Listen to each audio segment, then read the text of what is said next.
Extant. Pathways, the event. RADA Studios, 3rd of April 2019.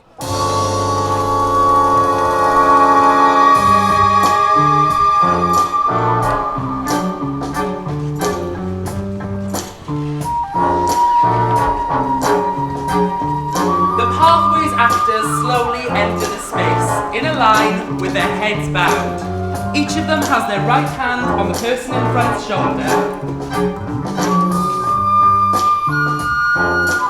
This April, The actors. Strike. poses Reminiscent Of movie posters. in a world full of sighted performers. 8 blind and partially sighted actors from across the country. Hey, excuse me. Some of us are from Northern Ireland. Yeah, and Wales, thank you. Deal. From across the UK have come together, ready and committed for their first visually impaired role. Excuse me, we can do any role? Ready for their first disabled role. No, we can literally do any role. Ready for their first role. I mean, now that you bring it up, I have been in a few shows already. Sorry. Hang on a minute, we got carried away there. We should have started by telling you who we are, so everyone in the room knows, and telling you what the stage looks like. Ah, yes, you mean being inclusive, especially for the visually impaired people. Shall I start? Hi, my name is Jake, and I'm from Cardiff. Hi, I'm Alex, originally from the Run of the Valley, but now I live in Salford. Hi, I'm Dougie from Edinburgh. Now I live in Bristol. And I was this voice. I'm Judith and I'm from Derry. I'm Chloe and I'm from Londonderry. We're identical twins. Hi, I'm Danielle from Manchester. Hi, I'm Anthony, also from Manchester. And I'm Megan, and I'm from Cardiff. So, this is what the stage looks like. There are three... let's start again, shall we? So, this is what the stage looks like. The walls and floor are black. There are 3 stools in the rear of the stage, arranged in a half circle facing the audience. The circle will be completed by actors sitting on the floor nearer the audience. In between the stools, there are another 3 stools with small props. As has just happened, everyone travels energetically in a clockwise circle periodically throughout the event to find their various seated locations within the circle. This will be referred to as swirling. Hello, my name is Amelia Cavallo, and I'm one of the Pathway Actor Mentors, and I'm just going to take this opportunity to share a few words about Pathways. Pathways is a part of Extant's long-term mission to identify, support, and inspire new visually impaired talent for ourselves as a company and the wider industry. We aim through this initiative to infuse new generations of visually impaired people to be loud, proud, and a confident artistic force to be reckoned with. To continue this conversation about the Pathways program, please speak to Hannah Quigley, who manages the program and who is now standing up to your right. I'm sure I'm pointing at her right now. In the front row and waving. She is wearing a shirt with narrow red and white stripes with blue appliques, denim jeans, and a navy blue suit jacket. Visually impaired people created this space in Extant, and we will continue to hold this ground for new talent and future leaders, supporting them to cut their teeth on Extant's edge. Sitting in a circle. So back at the Pathways launch in October, I asked a question. How do I feel about identifying as a visually impaired actor? How will people react? Is it a positive, negative, or neither? If I don't mention it, does that mean I'm hiding it? I came to the conclusion that if I don't own this title, who will? Well, I think of visual impairment as a physical fact about myself, but it's not my identity.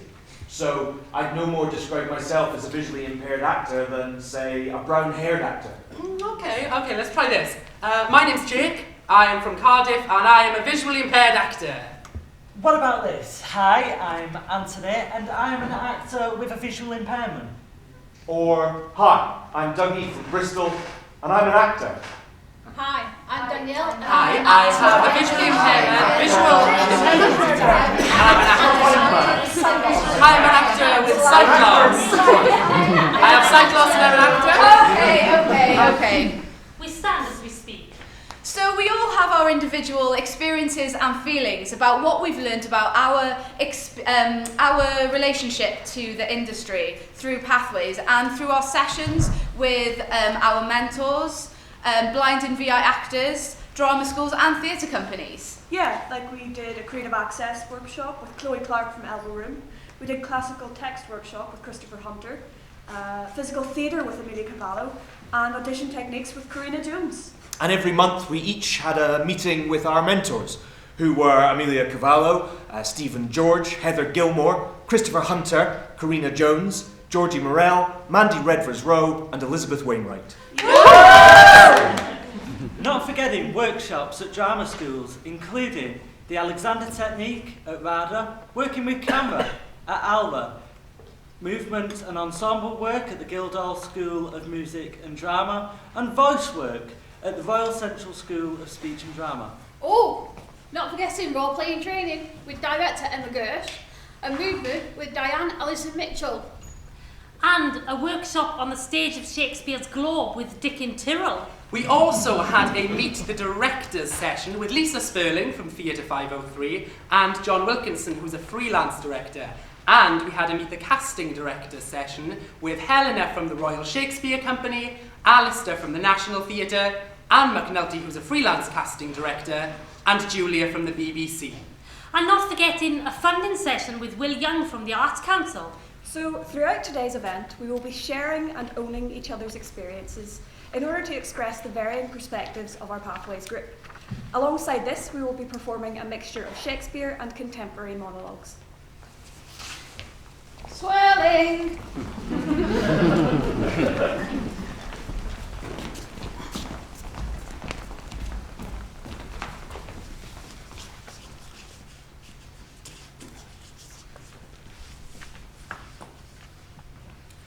Douglas Walker, who is standing in the middle of the circle, is a 33-year-old white Scotsman.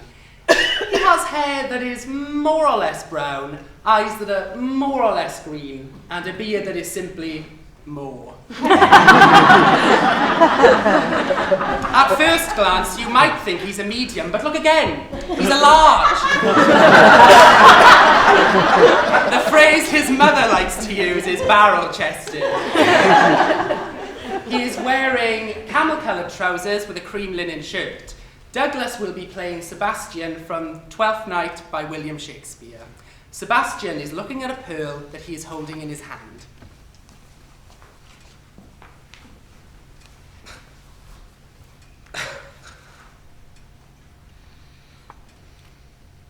This is the air.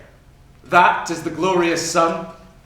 This pearl she gave me, I do feel it and see it. And though 'tis wonder that enwraps me thus, yet 'tis not madness. Where's Antonio then? I could not find him at the Elephant, yet there he was, and there I found this credit that he did range the town to seek me out.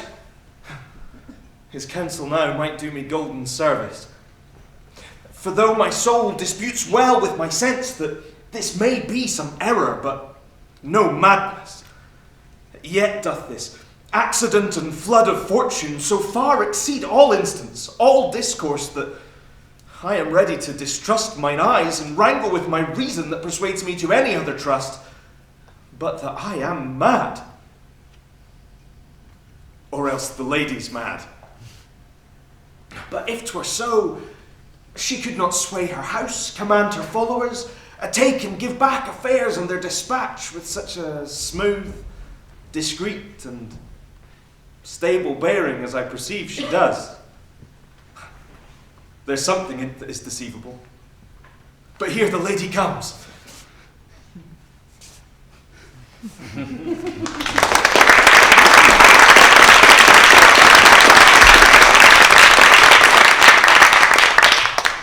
Danielle Evans is a 33-year-old white woman from Manchester. She is apple-shaped, with a round face, blue eyes, short dark hair that is quarter-shaved. She needs a stool to reach the kitchen cupboards. She is wearing black leggings, a vest top, and a light floral robe. Danielle will be playing Constance Langdon from American Horror Story by Ryan Murphy. I will also be on stage as Billy. Billy grasps Constance's hand.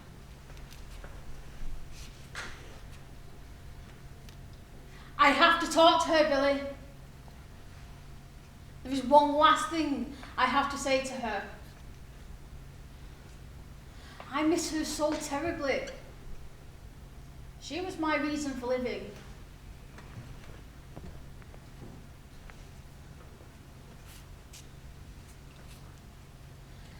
Baby, I am so sorry. I'm sorry because most of the time I was with you, especially when you was younger, I was just so overwhelmed. And it isn't easy being a single parent. And you were such a handful. So I guess I forgot to say the things that I was supposed to say. But I always felt them in my heart. I'm so proud of you, Addie. I admire you so for what you was able to overcome. I think you're beautiful, Addie. I think you're the most beautiful girl I ever met.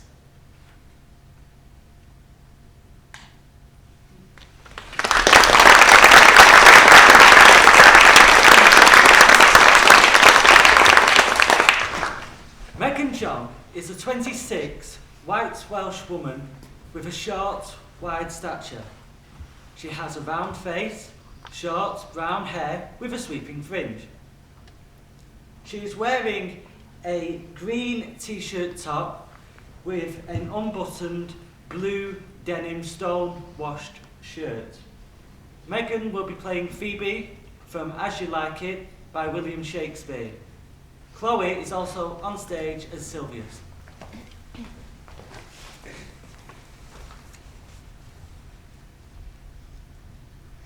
I would not be thy executioner.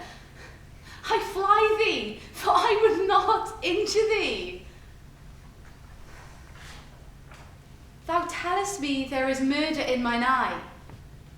'Tis pretty sure and very probable that eyes that are the frailest and softest things, who shut their coward gates on atomies, should be called tyrants, butchers, murderers.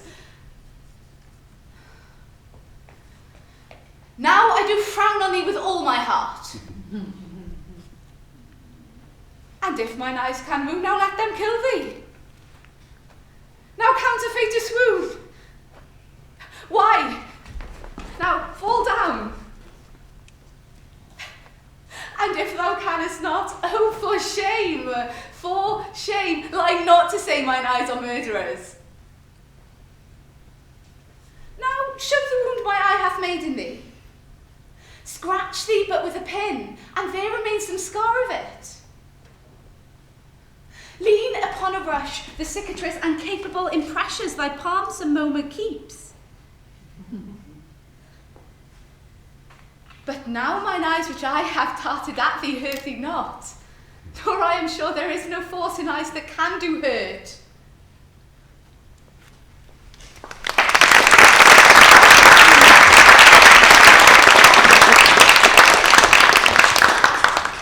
We swirl into a diagonal line facing outwards.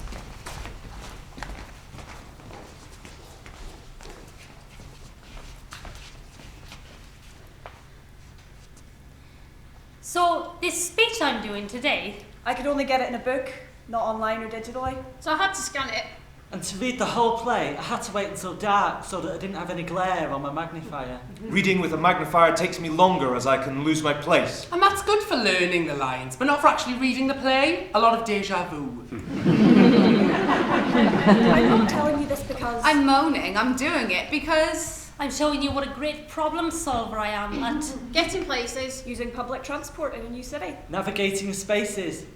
Getting past negative attitudes. Learning names and faces. Reading menus. We've got to eat. Embracing technology. To enlarge text on my tablet. Using a screen reader on my smartphone. To keep working on the move.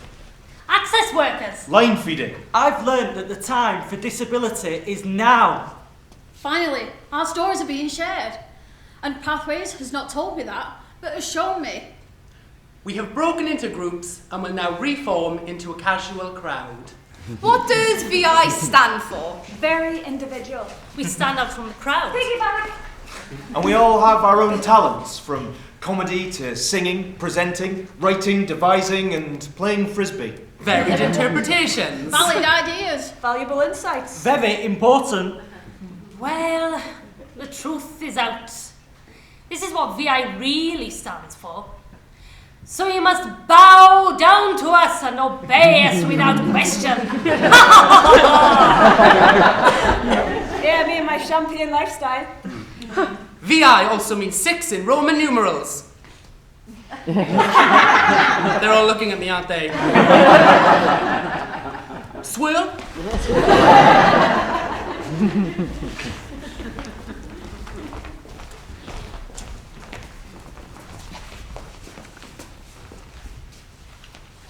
Chloe MacCombe is a 23-year-old, 5'5", white Northern Irish woman. She's from Derry, or Londonderry, depending on your persuasion. She has an athletic build, perfect for farming or triathlons. She has dirty blonde hair, pale skin, and sharp features. Her eyes are a muddy green, and her nose is slightly twisted from a bike accident when she was 8. She's wearing blue skinny jeans and a red checked shirt.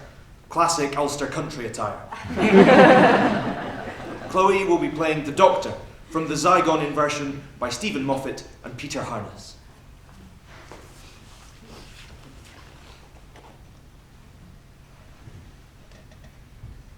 You're not superior to people who were cruel to you. You're just a whole bunch of new cruel people who are going to be cruel to some other people who are eventually going to be cruel to you. The only way anyone can live in peace is if they're prepared to forgive. So why don't you break that cycle? And when this war is over, what do you think it's going to be like? When everything is perfect and just and fair, what are you going to do with the people like you, the troublemakers? How are you going to protect your glorious revolution from the next one? Because maybe you'll win, but nobody wins for long. The wheel just keeps turning. This is not a game. This is a scale model of war. Every war that's ever happened, because it's always the same. When you fire that first shot, no matter how right you think you are, you have no idea whose children are going to scream and burn. How much blood will have to be shed before people do what they're always going to have to do from the very beginning? Sit down and talk. I just want you to think, because you could die stupid. Or you could step back. You could walk out that door and stand your revolution down. You're the same. You screaming kids. Look at me, I'm unforgivable. Well, here is the unforeseeable. I forgive you. After everything you've done, I forgive you. And you think I don't understand? Me? Are you joking? Of course I understand. You call this silly little thing a war?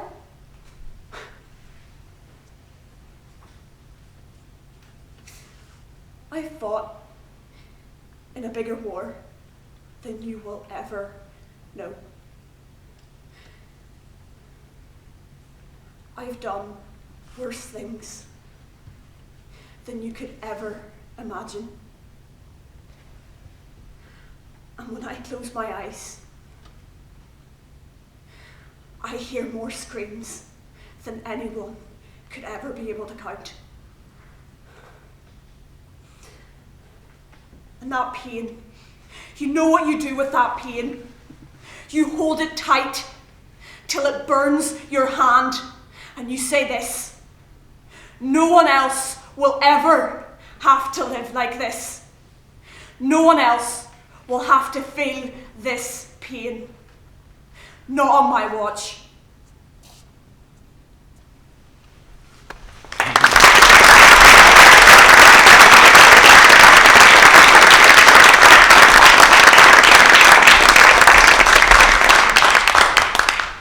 Alex Williams is a 27-year-old white woman with blue eyes. She is petite, has shoulder-length light brown hair, and a soft, natural look. She is from the Rhondda Valley in South Wales and has a playing age of 18 to 30. She has no fingers on her left hand. She's wearing a black and white dress with short sleeves and a white collar. Alex will be playing Paulina from The Winter's Tale by William Shakespeare.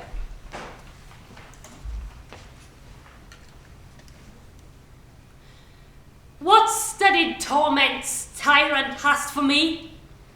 What wheels, racks, fires? What flaying? Boiling in leads or oils? What old or newer torture must I receive, whose every word deserves to taste of thy most worst?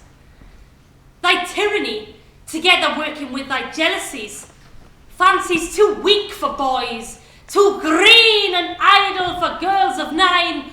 Oh, think what they have done, and then run mad, indeed, stark mad, for all thy bygone fooleries were but spices of it. That thou betrayest Polixenes, 'twas nothing, that did but show thee of a fool, inconstant and damnable, ingrateful. Nor wast much, thou wouldst have poisoned good Camillo's honour to have him kill a king. Poor trespasses, more monstrous standing by, whereof, I reckon, the casting forth to crows thy baby daughter to be o' none o' little, though a devil would have shed water out of fire ere done it. Nor is directly laid to thee the death of the young prince, whose honourable thoughts high for one so tender, cleft the heart that could conceive a gross and foolish sire, blemished his gracious dam.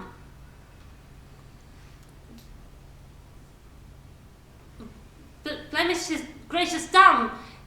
This is not, no, laid to thy answer, but the last. O lords, when I have said, cry woe! The queen, the dearest, sweetest creatures dead, and vengeance fought, not dropped down yet.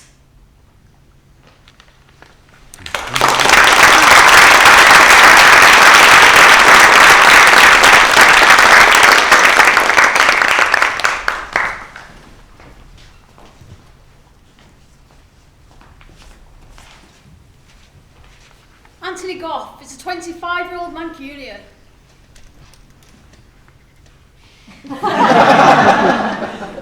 White, 5'5". He has short, dark, blonde, spiky hair. He has hazel eyes and wears metallic glasses, and is often seen sporting a cheeky smile upon that animated face. He is wearing a light green, short-sleeved shirt with blue jeans. Anthony will be playing the landlord from 2 by Jim Cartwright. He is holding a glass cloth.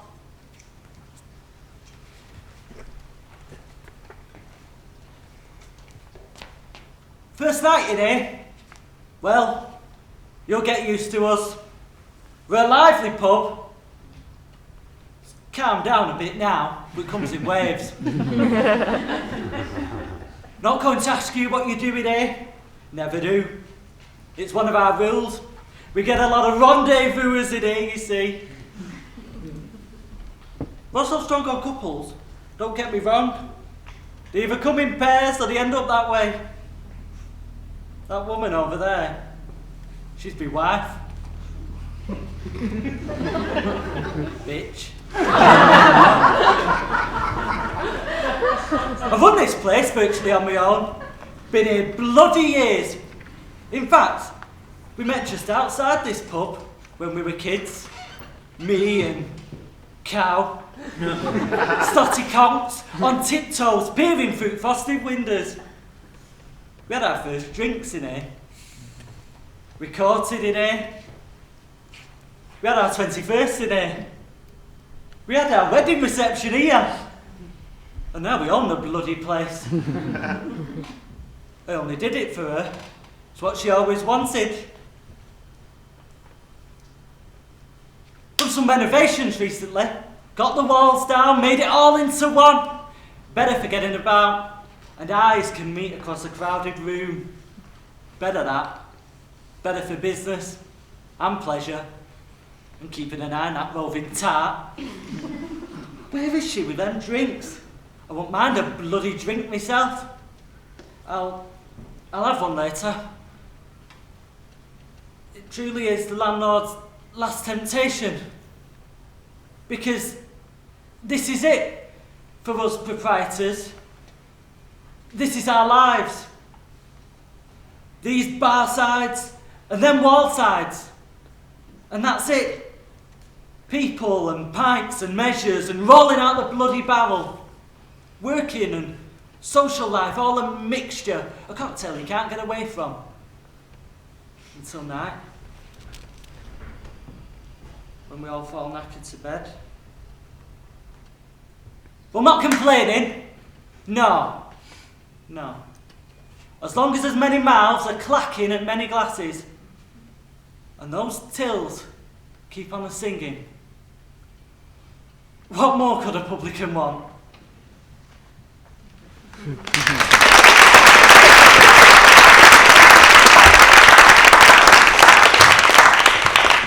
We all move in a semicircle towards the back. I'm rolling. Whee! Okay, so more awareness training is desperately needed in the creative industry. For too long we've been discriminated against and thought about last. But now we're at a point of unprecedented focus on the issues of representation. And what we need is a significant culture shift in how the industry operates. Hey, careful, don't put them off. But don't you want the creative industry to be more accessible for disabled professionals? Yeah, but don't make it sound so daunting. We're more capable than people think. There's still a lot to be done in the industry, but it's up to us to do it. Who do you mean by us? Everyone here in the room. Yeah, but they're not likely to help. If we want something done, we have to do it ourselves. They might help if we tell them what we need. Oh, well, I don't need very much, actually. Just a large print script. I need quite a lot, and thanks to Pathways, I'm more than happy to shout it from the rooftops! Yes, we all need different things. But how do they know what we possibly each need? They could just ask. Swirling.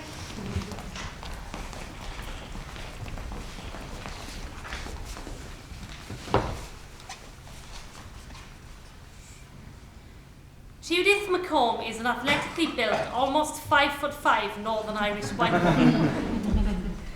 She has dark blonde or strawberry blonde hair, depending on the light and who you're speaking to, that is tied into a ponytail. She has a round, friendly face, dark green eyes, and a full fringe. She is wearing loose denim jeans, a white t-shirt, and a denim jacket. Also, she's wearing a Santa hat and tinsel round her neck. She's also holding a champagne glass. Judith will be playing Sandra from Clowns by Christina Reid.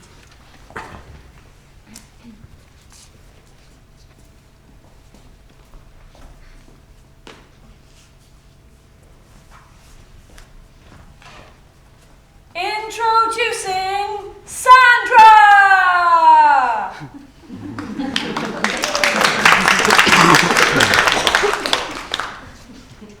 Last time I drank champagne was back home in Belfast.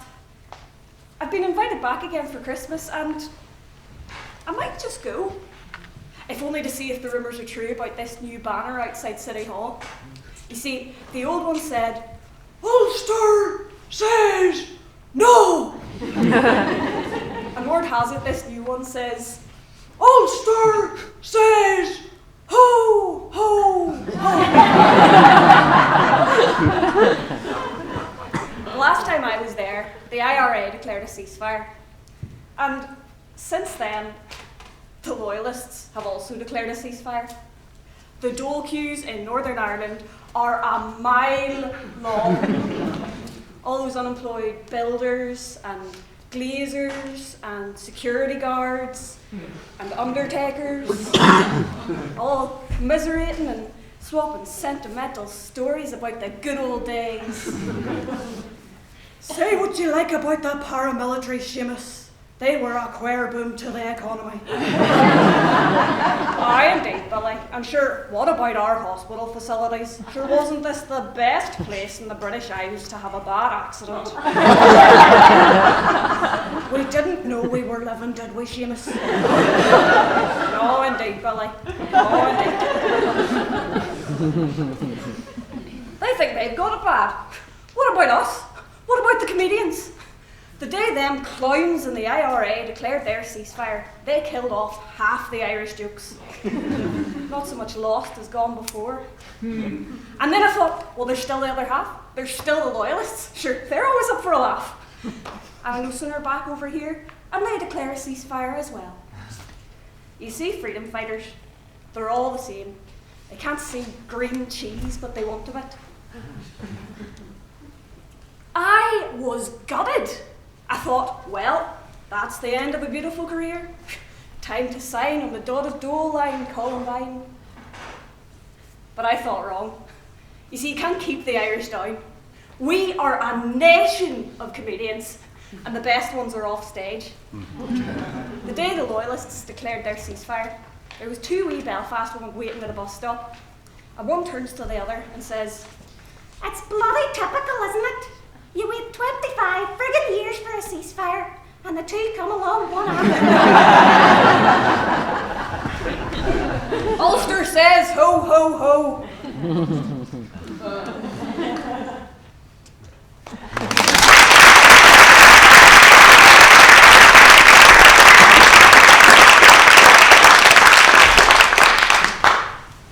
Sawyers is a 24-year-old white Welsh male with a tall, broad stature.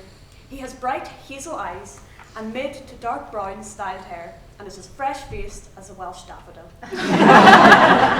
He is wearing grey trousers, a brown polo neck and a suit jacket. Jake will be playing King Richard from Richard II by William Shakespeare. Douglas will also be on stage as Bolingbroke.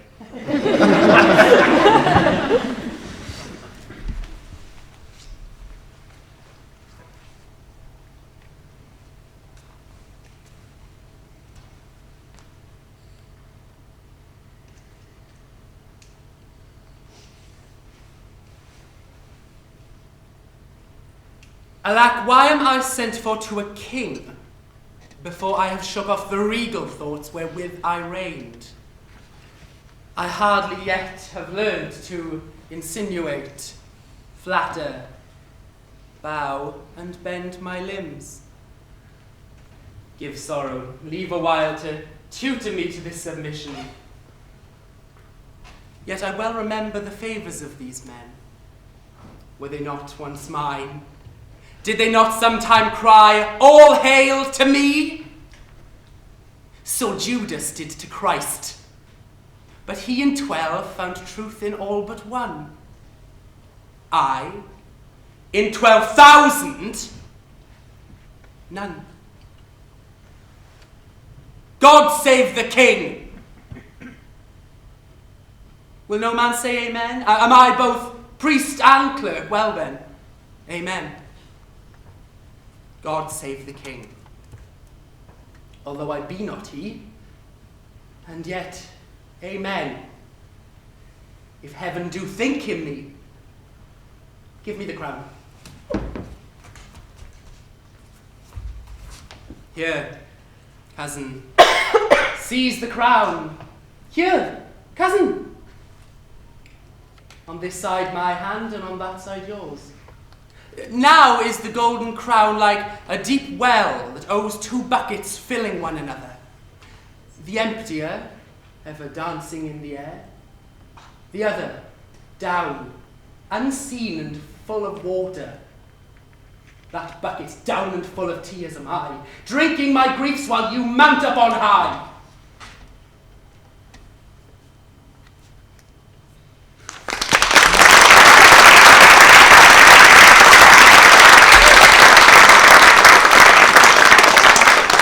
We move forward into a huddle, facing outwards in anticipation. A busy bar after a show, filled with theatre folk. A visually impaired actor appears. This youngster is about to engage in an important ritual in their acting career. Networking. To get the most out of this experience, they must be both mentally and physically prepared. The actor sets off in search of sustenance. But will the buffet be open yet? No one has said so, but this eager beaver isn't prepared to wait to find out. Look, as they cautiously maneuver their way through the sea of people. The next challenge, will the food be accessibly labelled, or will it be the classic sandwich roulette? The VI actor is worried about how they are going to find the people they want to talk to if they can't even get to the buffet.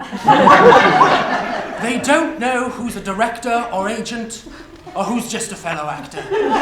But look, they've been spotted by a director who's enjoying a plate of sandwiches. Remember, the actor can't see who this is. The director approaches the actor and greets them, forgetting to say their name. The director can see a table and puts the plate of sandwiches down. And extends their hands for a handshake. The VI actor doesn't notice. The director feels slightly awkward and pulls back their hand. It's only now that the actor notices the hand. They now too feel awkward, but try to shake it off. At this point, the director realizes that the actor is trying to work out who they are by their voice. He quickly resolves the situation by saying their name. To help networking go smoothly with blind and visually impaired actors, Just follow some simple tips, like say your name when you first meet us. And keep saying it if we bump into each other again. And introduce us to other people in the room who you think might be useful for us to know.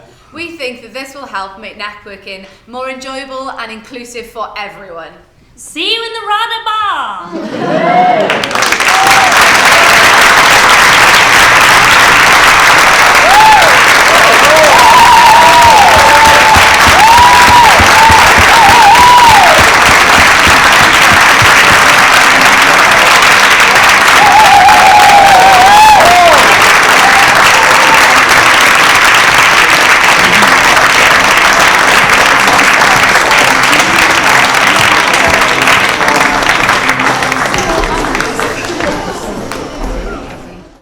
Featuring Pathways actors in order of appearance of presentation of monologues.